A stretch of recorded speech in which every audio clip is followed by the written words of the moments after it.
DocVon is here again. I'm Dr. Ebony Lambito Alisa Devesa, and now we will be discussing how to have an emotionally healthy children. Okay, emotionally healthy children. So why is it important that we will have emotionally stable and healthy children? It's very important nowadays because we are actually struggling with regards to mental health issues, and it is rampant. The issues are rampant nowadays, and there are a lot of problems that we are facing, and actually prevention is better than cure. So how can we start to have what must we do in order to have an emotionally healthy children? So remember these 5 critical needs of children. Okay, 5. Okay, first is they need to feel respected. Okay, so children need respect. We as adults, we want to be respected, so we earn it. We want to earn it, and we also have to respect our children. So how can we respect our children? So we can show respect by respecting children like an adult as well. So what would children feel, or what would an adult feel if they will be disrespected? So that's how children would feel. Okay, they feel unimportant. Okay, so they have to feel respected first. So the parents' opinions, values, attitude, behaviors it is very important to children. Okay, so like for example, if with regards to rudeness and discourtesy, okay, while we are talking to our children, then suddenly our cell phone rings, then we just go out and then did not even say, excuse me, sorry, I will answer this call or something like that, and then go back like there's na parang walang nangyari. No, okay, you just go back and then continue talking like you didn't interrupt. Okay, so you can actually just say sorry, before going out, like, sorry, I have to answer this call, so kailangan ko talagang sagutin yung call na to. Okay, may tumatawag, ganun. Okay, babalik ako. Tapos pagbalik mo, okay, sorry ha, sorry, medyo naghintay ka ng matagal, something like that. Because children actually is like some other adults, they wait, and then you have to show them respect, okay, with courtesy.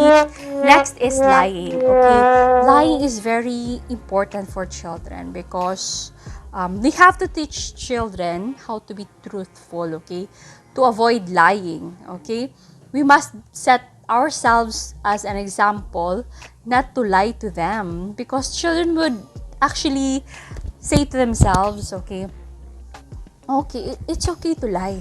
Well, my parents, my mother, my father, or my teachers are lying. For example, my parents are lying, my grandmother, my grandfather.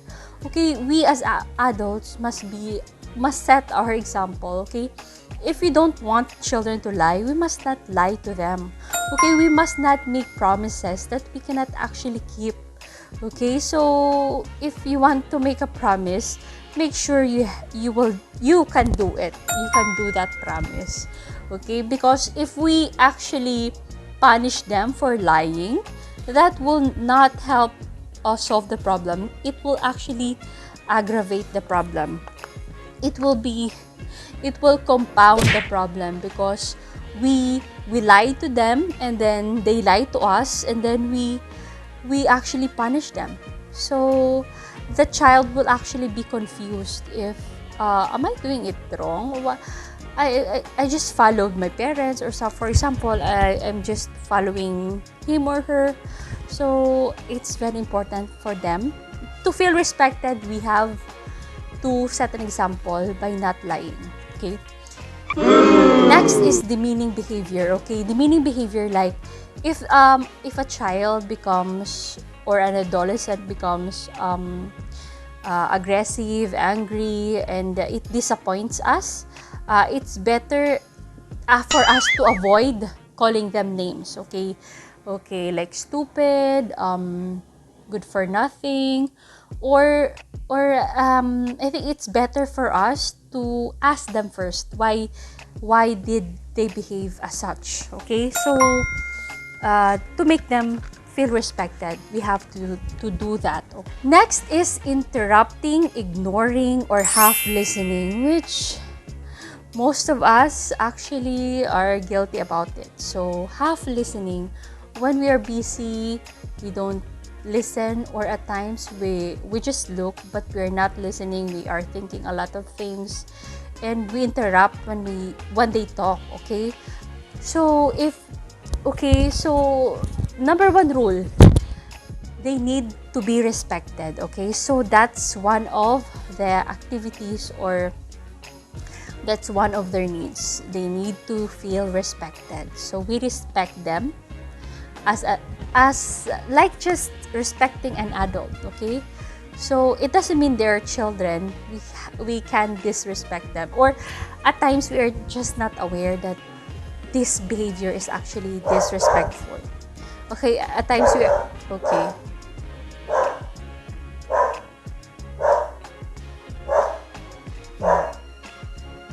So,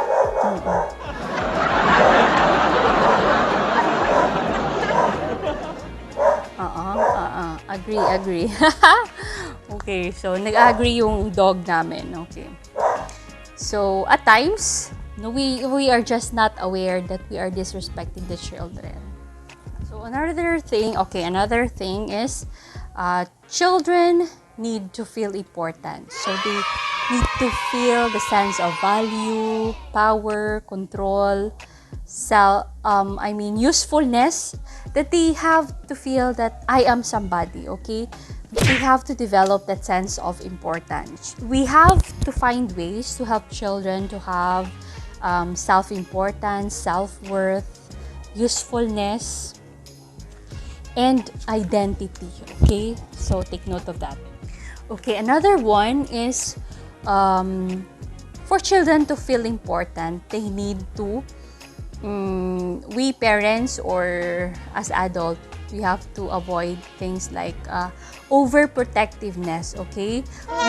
We always say no to children, especially if they ask permission, okay? Children are actually experimenting, or okay, they are very curious about things and they learn through that curiosity. We can actually guide them, not totally being overprotective, like not giving the freedom for children to learn on their own, okay? With regards to excessive permissiveness, it's the opposite of overprotectiveness, okay? So with regards to excessive permissiveness, we have to control that, because children will think anything is possible, okay? They can actually think that they can do anything, and that would actually make them or cause them to face a dangerous situation someday. So we have to guide them, okay? We are the guide, okay? As an adult, they need adult guidance, okay? Children needs adult guidance. And we also have to give them that self-importance if we include them in decision making, okay? So next is if we are talking too much and we are not listening. So we are not giving time for children to verbalize what they feel or what they think about certain situations or events in their lives, or in our family life, or in any event, okay? If we listen, actually, it's letting them feel that I care about you and you are important, okay? If we listen, and with undivided attention, okay, we focus on the children. If they talk, they will feel that they are the most important person during that moment. So it's really important for them to feel important, okay? It increases their self-esteem and self-importance. So next is yes, we have to include them with regards to decision making, because children will be trained as an adult, okay? So they have that phase of their lives that we still supervise them in decision making, but they will come to a point that they have to decide on their own. So we have to let them decide, and we just guide them. Okay, and we also give them responsibility. We share responsibility like task at home. Okay, so we give them activities, okay, and responsibility that they feel useful at home, in the family, or at work, in school. Okay, so it's really important for them, and they really feel important if we do that. The need of children is the need to feel accepted. Okay, children have the rights to their own feelings, desires, opinions, and ideas. So we have to avoid like for example, overreacting or emotionality, okay, because of our fear, our emotions. We stop children to dream on their own, okay, their ideas. We stop them because we fear that they might get hurt, okay. We mean well, but there are times that it actually ruins their own ideas, their own creativity, okay. So we have to avoid overreacting and emotionality. Expressing feelings. There are times that children have to be angry and they cry. So at times, if they share their problems, and we tend to tell them, okay, don't cry, okay, don't feel bad, okay. It's okay to not to be okay, okay. That they have to recognize those emotions, and they have to recognize that, and they have to express that in a way that is in a mature way, or like for example, toddlers tantrums. It's actually normal for toddlers to have tantrums, but in older children, they can actually verbalize their emotions. So don't stop them, okay. So don't let them suppress their emotions. It will actually affect their mental health. Next is being overly critical. So most of the parents usually don't appreciate their children. Or some of the parents, okay, sorry for those who are affected with those. Okay, some of the parents actually are very or overly critical with the children. So children can make mistakes. Even adults make mistakes. So let the children learn from their mistakes, and appreciate what are the things they do for you, for the family, even the little ones, okay. If they feel appreciated, they feel accepted, it boosts their self-esteem, their self-importance, okay. So avoid being overly critical, and we have to use positive reinforcement. It is also necessary that we give positive reinforcement, not necessarily give gifts or material things, but recognizing and appreciating those good works or good behaviors, like okay, you are very good in your writing, you are very good in finishing your task, your household chores for the day, okay. Appreciate it, okay. Recognize those efforts, okay. So positive reinforcement. You can give gifts, but most of the time you can just tell them that you appreciate what they're doing. Another critical need of children is to feel included. So children need to feel included.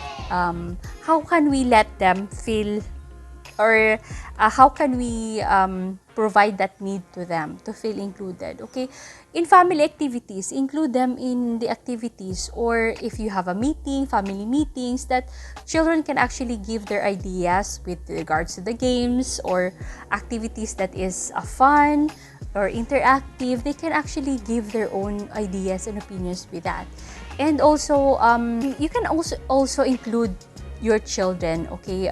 You can let them visit you at work, or be with them when you go to work, and then when you are let them be included with your life or activities, okay?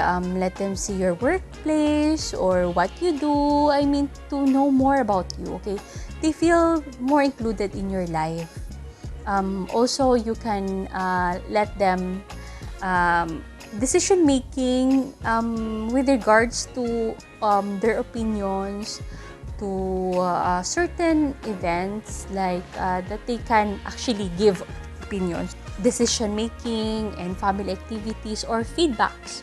Okay, what are their feedbacks after the celebration, the activities, or what can they say about it? Okay, they have to feel included. That's one of their needs. Okay, critical need for emotionally healthy children. Okay, the last need is to feel